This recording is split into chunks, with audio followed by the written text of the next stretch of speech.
Un policier frappe une membre des forces spéciales de l'armée canadienne noire dans un tribunal et reste stupéfait lorsqu'elle riposte. Imaginez une salle d'audience tendue, saturée d'un silence pesant. Un lieu où la justice est censée prévaloir. Soudain, un officier en uniforme franchit une ligne impardonnable sous les yeux d'un public médusé. Mais cette femme n'est pas n'importe qui.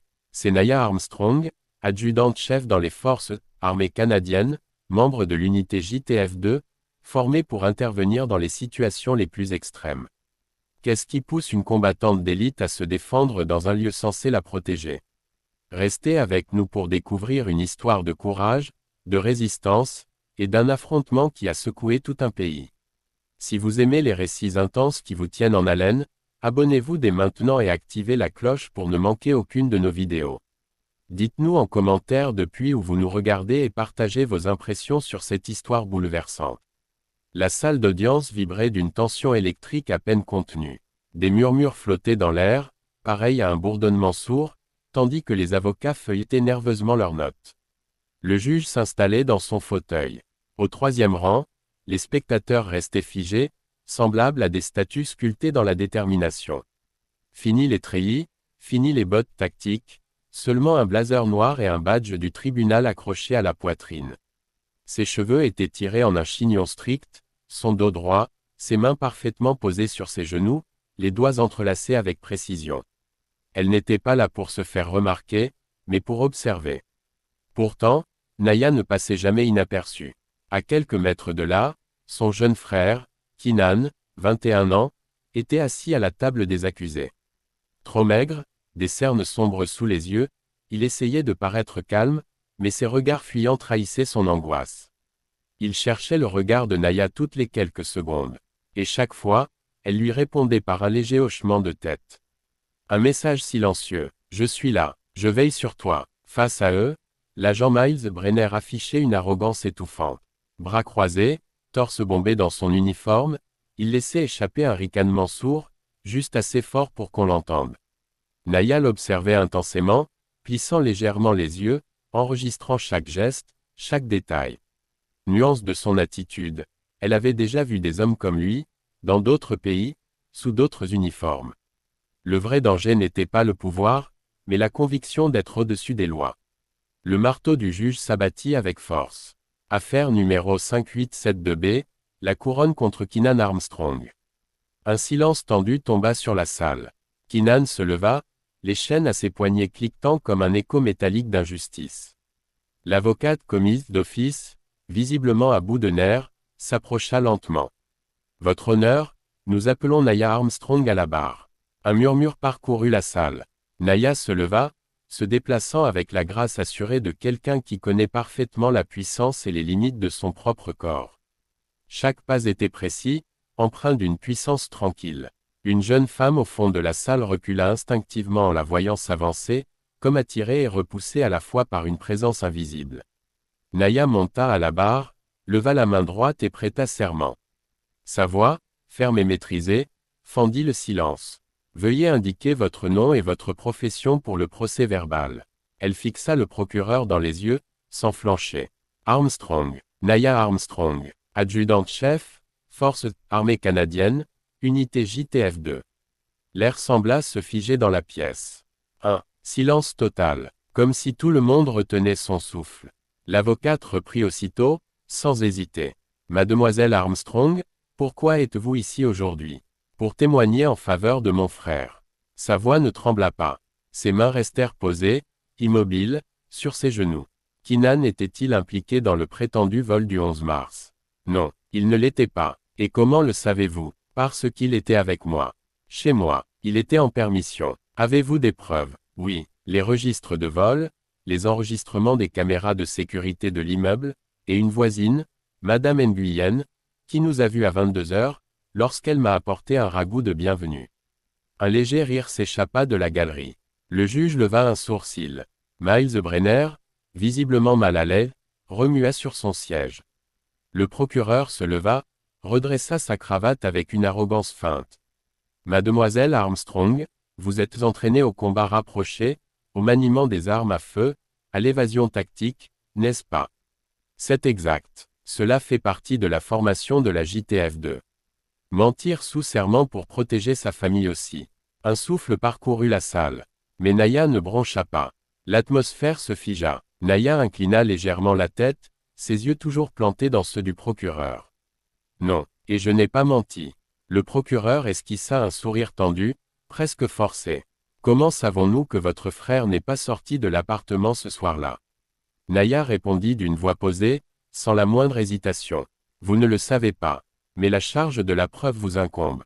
Pas à moi. Brenner laissa échapper un ricanement. Naya tourna à peine la tête pour le regarder du coin de l'œil, un simple geste, chargé d'un mépris cinglant. Rien d'autre, déclara le procureur, frustré. Le juge hocha la tête calmement. Mademoiselle Armstrong, vous pouvez descendre. Naya descendit les 2 marches du banc des témoins. Ses talons claquèrent doucement sur le sol poli. Et c'est là que cela arriva. Brenner se leva brusquement et s'approcha d'elle.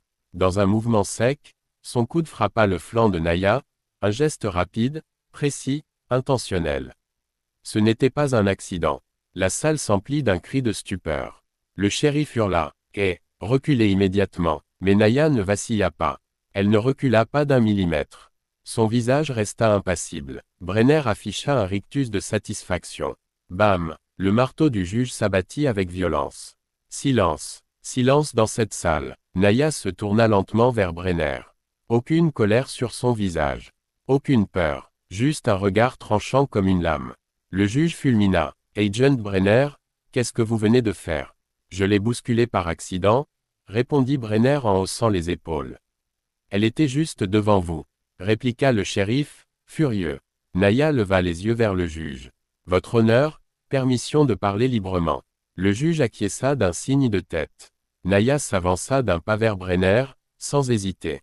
J'ai sauté d'avion au-dessus de zones de guerre. J'ai été à moins de 6 mètres d'explosion. J'ai enterré des amis, mais jamais, jamais, je n'ai été frappé à l'intérieur d'un tribunal. Un silence épais, presque palpable, tomba sur la salle. Votre honneur, je demande que l'agent Brenner soit retiré de cette salle tant que mon témoignage n'est pas terminé. Le juge hocha lentement la tête. Shérif, veuillez escorter l'agent hors de la salle. C'est une blague, protesta Brenner, mais le shérif ne lui répondit pas. Il le poussa fermement vers la sortie. Alors que Brenner passait à côté de Naya, il se pencha légèrement et murmura. Ce n'est pas fini. Naya ne bougea pas. Elle répondit, simplement, à voix basse. La guerre non plus. Et à cet instant, la salle comprit. Elle n'était pas une simple témoin. Et ce procès n'était pas une affaire ordinaire. Dehors, les agents restaient debout, figés. Les murmures de la foule s'étaient estompés, avalés par la gravité du moment. Keenan, assis sur un banc de pierre, portait encore le poids invisible de ses chaînes. Pas au poignet cette fois, mais dans le regard, dans les épaules, dans la peur. Ça va, demanda Naya sans le regarder. Elle expira lentement, comme si elle remontait d'un abîme profond.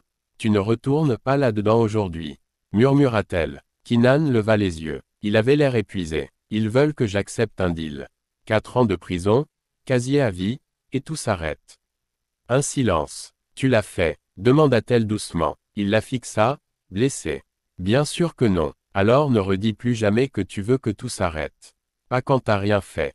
Ces mots étaient fermes, sans colère. Le ton d'une sœur qui avait été l'encre au fond de chaque tempête. Soudain, un homme en costume gris s'approcha. Agent Riff, lança-t-il en tendant la main. Noah, répondit Naya avec une pointe de familiarité dans la voix. J'ai entendu ce qui s'est passé là-dedans. Tu viens de secouer un nid de guêpes. Brenner a déjà déposé une plainte. Il affirme que tu as menacé un officier. Naya laissa échapper un rire sec. C'est lui qui m'a frappé. Noah hocha la tête. Je sais, je l'ai vu, mais les enregistrements sont en train d'être effacés.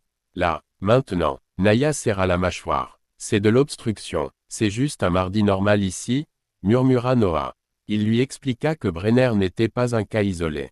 6 plaintes pour usage excessif de la force. Toutes rejetées, des victimes qui disparaissaient ou qui, subitement, changeaient leur version. Il nous faut des preuves irréfutables, dit-il. Naya sortit un petit carnet de sa poche et griffonna un nom. Xavier Bell, un ami de Keenan, arrêté par Brenner. Trouve-le. Et toi, demanda Noah, qu'est-ce que tu vas faire? Elle le regarda droit dans les yeux. tirer leur attention. Ce soir-là, dans une chambre d'hôtel anonyme, Naya accéda à des serveurs restreints à l'aide d'un vieux portable. Son autorisation militaire était encore active. Assez pour ce qu'elle cherchait. Elle tomba sur des séquences de caméras corporelles trafiquées, des rapports modifiés, et la vidéo du tribunal, dissimulée dans un répertoire à peine protégé. Tout y était, le coude de Brenner, sa grimace, et son propre calme glacial. Elle sauvegarda tout sur un disque dur externe. Keenan, appuyé contre le mur, observait en silence. « Ils vont venir pour toi », murmura-t-il. Elle ne détourna même pas le regard. Qu'ils viennent. Le lendemain, Naya rencontra Leah Banks, une journaliste connue pour ne jamais détourner le regard. Dans une salle de rédaction improvisée, l'équipe de Leah visionna la vidéo. Personne ne parlait. « C'est du solide », déclara Leah, enfin. « Tu veux qu'on le diffuse en direct ?» Naya hocha la tête. « Non, je veux qu'ils sentent les murs se refermer. » Les murs commencèrent à se refermer sur eux. À 7h30 du matin, la vidéo fut publiée. En quelques minutes, elle devint virale. À midi, elle était déjà sur le bureau d'un député fédéral à Ottawa. Mais ce soir-là, alors que le pays débattait en direct sur les plateaux, 3 hommes non identifiés firent irruption dans l'appartement de Naya. Elle ne recula pas. Elle désarma le premier en une prise nette. Elle projeta le deuxième contre la porte, et brisa le poignet du troisième, qui hurla en reculant. « Dites à vos chefs que j'ai survécu à bien pire », dit-elle froidement alors qu'il s'enfuyait. Le jour du nouveau procès, la salle d'audience était bondée. Cette fois, le procureur était un autre homme. Ton posé, dossier en main. Le ministère public retire l'ensemble des charges contre Keenan Chambers. Le marteau du juge tomba. Keenan poussa un long soupir, comme si un monde entier quittait ses épaules. Naya posa une main sur son épaule, un léger sourire aux lèvres. Dehors, une foule de journalistes attendait. Caméra levée, micro tendu. Elle leva les yeux vers eux. Vous avez vu. Maintenant, il est temps que les responsables répondent de leurs actes. La nouvelle de l'arrestation de Brenner, ainsi que l'ouverture d'une enquête plus large sur la division, se propagea en quelques heures. D'autres noms commencèrent à émerger. D'autres témoignages, d'autres preuves. Ce soir-là, dans leur petit appartement du centre-ville, pour la première fois depuis des semaines, le calme régna. Keenan mangeait avec appétit, une assiette chaude devant lui. Naya, debout sur le balcon, une tasse brûlante entre les mains, regardait la ville s'endormir sous la lumière de la lune.